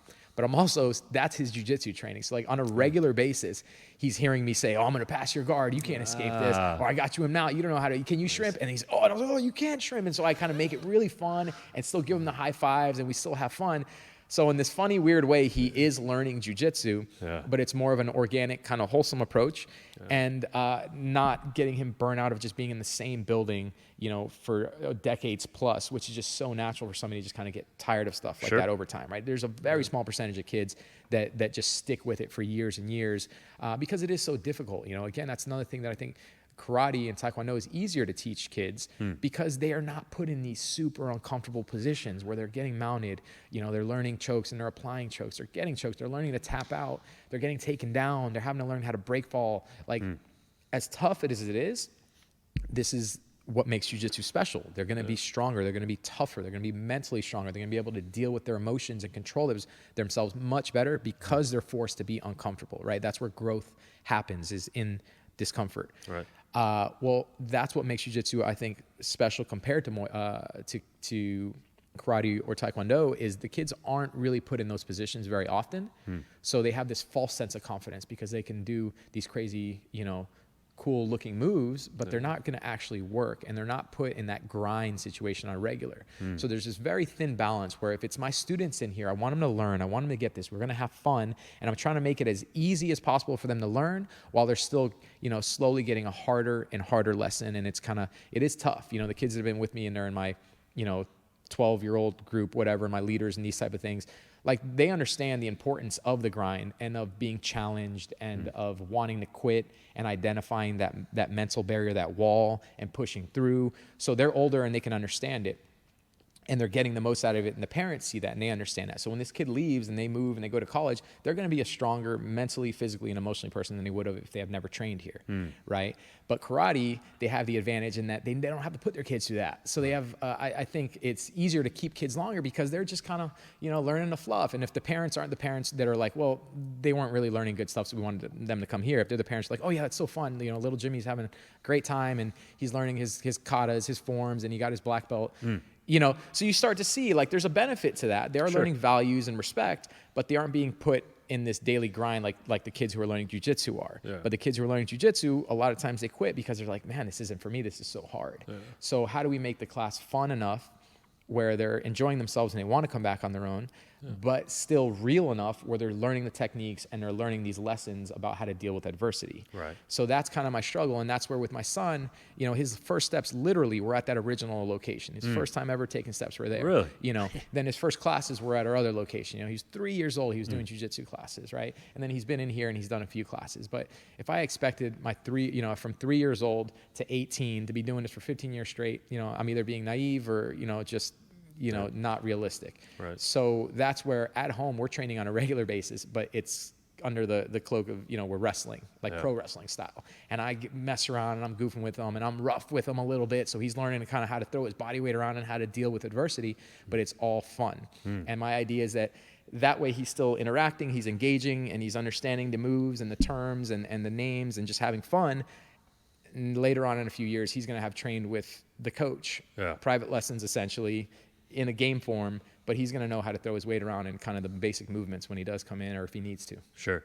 You and I share similar approaches to that with our children, but I think you meet some adults that have never been in an uncomfortable situation or they don't know how to come out of, an adverse situation, and you get the parents that those helicopter ones, those put them in a bubble, don't want anything to ever happen to them. I get that mentality, but I just don't think that's life and that's real. I think you learn more when you're in those adverse situations and how to overcome them. But on the flip side of that, I had a professional boxer come on, Giovanni, and he had like 50 amateur fights before he was 16 or something outrageous. And now he's 5-0 in the pro circuit. He just fought on Jake's undercard over in Tampa when they were there. So, but he's an animal, dude. Like, you look at this guy, and, I mean, he's been there. He's done everything already, and here he is, 18, 19 years old. And, I mean, just his knowledge and his skill, it's there. So you can kind of see both sides of it. I don't know if I would want that approach. And his father's his trainer, and I asked him, like, flat out, like, does the brain stuff scare you a little bit? And, they have an interesting take on it. And, you got to have some risk if you want to accomplish something. He's got a lot of dreams of what he wants to accomplish in his life, and you got to take some risk. So I think there's a little bit of both you can learn and execute there, but I'm with you. Not force them into anything, seems to be the key. Yeah, and there are kids, it's rare, but there are kids who their parents put them in something at a really young age, and they're able to go through adulthood and they become professionals and they're, successful and all that. Yeah. I think a larger percentage of those people who even make it from kid age to adult and, successful as a professional or whatever, a large proportion of them are resentful, right? And they're unhappy even though they're doing something that they're successful in and they may be famous for and kind of world renowned in their industry or their sport. And then there's an even larger percentage of people that quit eventually, right. And I had a teammate. And again, we're kind of shaped by our experiences, right? So I had a teammate in college here at UCF who wrestled on the team with us. His name was Jason Ruberg, and he was a 2-time state champion in high school. And he started from a kid. His dad wrestled, their uncle and cousins wrestled. His older brother was also a 2-time state champion, a good friend of mine, Jeff. And so here comes this stud, and we were so excited to have him on our team because he was just a monster. And lo and behold, man, he wins the national championship here, right? The next year he quit. And I think he was only like going into his junior year and he was just so burnt out. He's like, I don't want to wrestle anymore. And we're like, dude, you could help us win like another national championship. You could be a multiple-time national champion. He could care less. And he's like, dude, I've been wrestling my whole life. And you could tell that it was like a form of resentment. Sure. And he was a natural athlete. So he was like a state champ or a state runner-up in like pole vaulting. He was like a stud in golf, and like he was just such a natural athlete. And so, but wrestling had been kind of like, it was there, and he, almost like he didn't have a choice. And he was good, and he was really good, and he didn't like it. And I had another student, a really good friend of mine, who's again younger brother. So the older and younger brother would put in jiu-jitsu at the same time at a young age. Eventually that turned into wrestling. And as soon as he got to college, he wrestled like one semester and he quit. And he said, you know what, man, I don't want to do this anymore. Like he was just burnt out. He's like, I started this because my parents put my older brother in and I was there too. Yeah. And so I've seen this, right? And these are just, extreme versions where they were really successful and they got to that high level. But a lot of times the kids just quit before they even get to that point, before they get to realize their potential. So I have the conversation a lot with some of my students or people when I talk about this. Is like potential at the end of the day means nothing. Nothing, right? In order for somebody to really be successful in something, they need so many different attributes, both the physical side, the technical side, right? The emotional side, and then the drive, that motivation, that desire to want to do it themselves, right? Because if you're trying to force somebody, that's only going to go for so long. That's not sustainable long term, right? They have to want to do it themselves. So I kind of stopped saying, oh, that person has so much potential, or oh, you got a lot of potential, like, because you kind of want to see where's their head at, right? I have students now who could be world champions if they wanted to, but jiu-jitsu is just a hobby for them, and they're not willing to put it all in like I did and sacrifice everything, right? Yeah. So you start to see, well, why did I do that? Why did Michael Jordan, or Kobe, or these guys, the best of the best, right? And we're all dealing with whatever, emotional, whether it's trauma or events or experiences that cause us to have that drive and to sacrifice so many things, because that's what it takes to achieve success at a high level. And this is not only for sports, but in anything. Like you got to sacrifice a lot. Family time, you know what I mean? Personal time, hobbies, birthday parties, just partying in general, friends, there's so many things you have to sacrifice. And not just like sit home and do nothing, but to go do something that, you could argue sucks, like training hard is not necessarily fun, but you do it because you need to. And because, if you want to succeed, you're going to have to put in the work, right? So you kind of put up with it, and you, in a certain degree, like I enjoyed it, but would I rather be hanging out with friends and relaxing on the couch? Absolutely. It's just easier. It's more fun, but I knew I wanted to achieve more. So I put myself in that position, to achieve more. Yeah. So it's kind of one of those things where, with the kids, man, it's got to be fun. They're kids. Kids want to have fun. They want to play games. And I think kids learn more and they enjoy it more when they want to be there. Yeah. So the more I can make it fun, the more they're going to want to come back, and the lessons will sink in. Well, man, I think that you're a prime example of, everything that you just said, but that it takes sacrifice and effort to achieve what you've achieved here. This is, you've had a lot of goals in your life that you have put the work in and know that it's not going to be an immediate thing. I think a lot of people think, oh, I want to do this, I want to do that, and it's going to be like this immediate gratification. I think it's harder with younger kids now because they are getting so much immediate gratification on things. But that's why I love talking to you, man. You're a prime example of, if you make the right steps, work on yourself from a mental standpoint and come up with what you're willing to sacrifice to achieve what you want to achieve, I think can help you. I know we talked about this a lot in anything, whether it's jiu-jitsu or business or life in general. So you've been, as always, real generous with your time. I know you got a class coming up here, looking at the clock behind you, but what's next for you, man? What's kind of on your radar? If we go another, 10 months before we do this, what are we going to be talking about then? Man, well, purchasing a building and having this dream facility was one of my major life goals. So I'm kind of still in the dust is settling, sure. From that, and there's still things that we actually haven't finished in here yet. My next major life goal is I want to write a book. I want to be a published author. Nice. So I've been trying to put together all these different articles and things that I've written over the years, and eventually try to kind of put it together and edit it and keep adding more to kind of have, essentially like my life's work, what I've experienced, and not like a biography, but more so like how to help other people. Yeah. So that's my next major life goal. That's going to take some time. There's a really cool quote that I heard, and it resonates with me, is people overestimate what they can do in 1 year, and they underestimate what they can do in 10 years, right? So sometimes people are like, I'm going to do all these things, and it's like, by next year, and it's like, dude, like that's a lot, you know what I mean? But at the same token, a lot of people aren't really setting those 10-year longer term goals where, it's crazy for me to think, like, it still isn't real that this is 10 years in the making, 10 years plus, really, you could argue.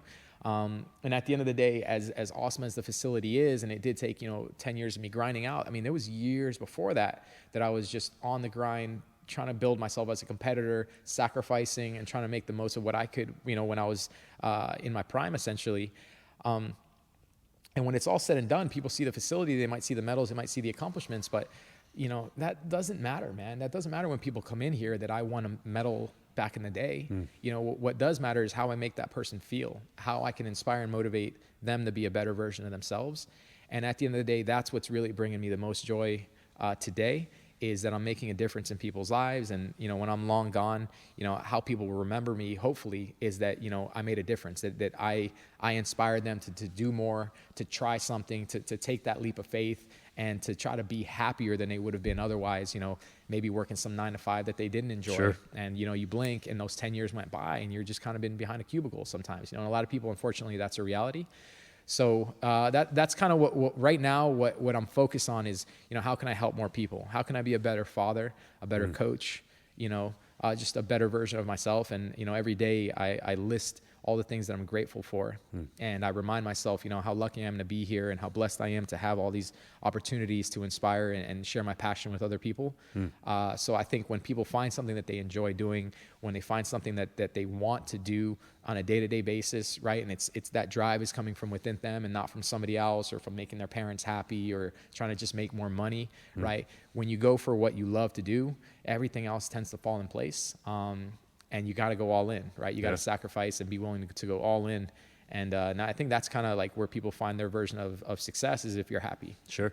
For what it's worth, man, you inspire me to do just that, to figure out what that is. And part of having these conversations with you over the last little bit has helped me realize that it is a longer term plan that you can put in place. And, for, like I said, for what it's worth, man, it's always a joy to get in here and talk to you, because I leave here definitely more inspired than when I walked in the door. So, but I do want to sign up today. So however that looks, let's go do that, man. And, I hope that we can keep doing these kind of things, because I really do enjoy them. Cool. I look forward to it, man. Awesome, man. Appreciate your time. Thanks a lot. Yeah, thanks.